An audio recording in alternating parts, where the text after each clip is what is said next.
This film is intended for eye surgeons for training and education purposes. Viewer discretion is strongly recommended.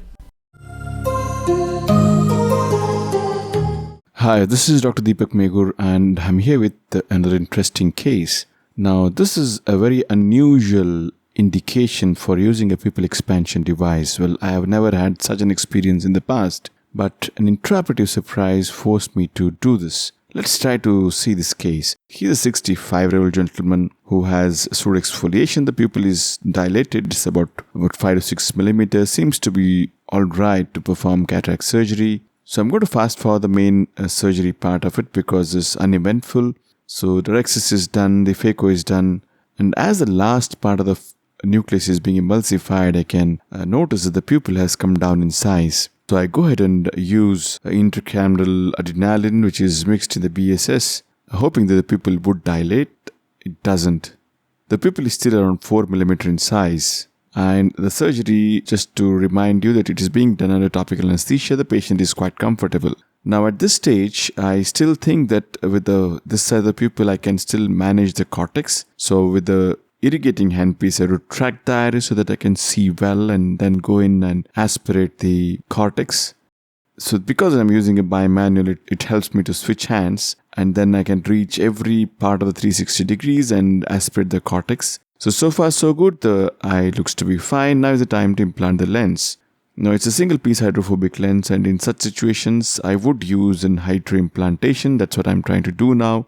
So my left hand is having the irrigation handpiece. The fluid coming from it is going to maintain the chamber and also maintain the capsular bag. The leading haptic is being negotiated into the bag and I think it's gone in and the trailing haptic is then dialed inside. Now, I'm not sure whether the trailing haptic has really gone into the bag.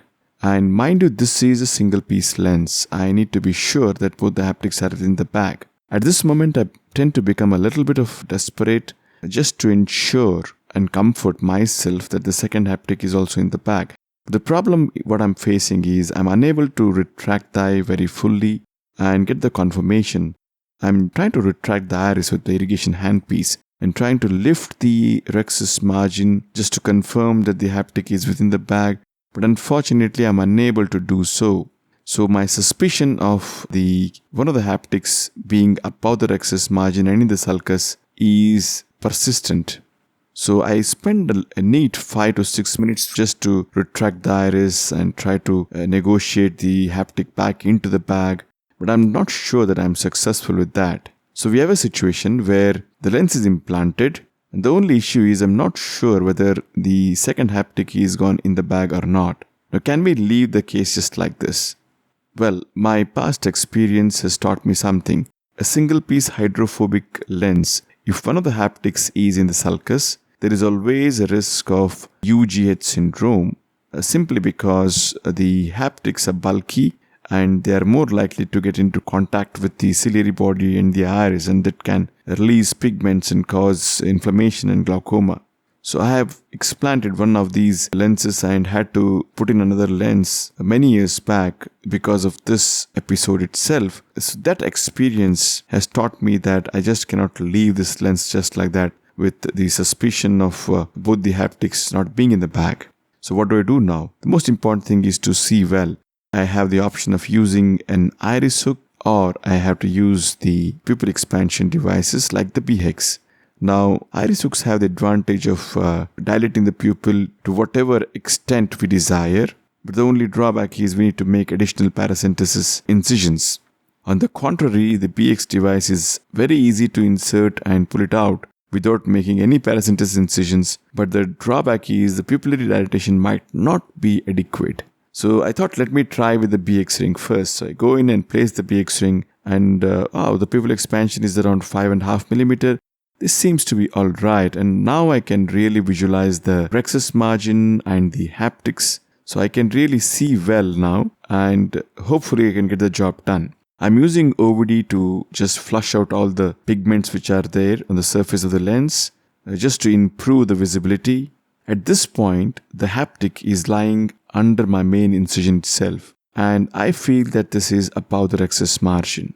So with the chamber being maintained by OVD, I go in with my Sensky hook and then the dialer engages the haptic optic junction.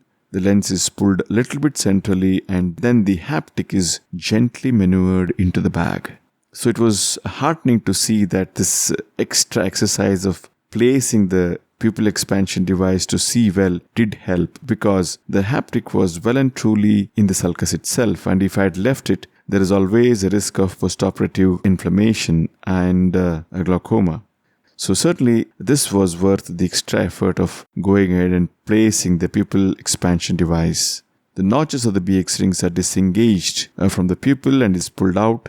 The OVD inside the antechamber is gently irrigated out. That's it, the case is done, time to close.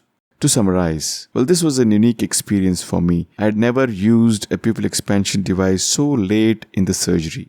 The moral of the story is, it's never too late to see well during surgery.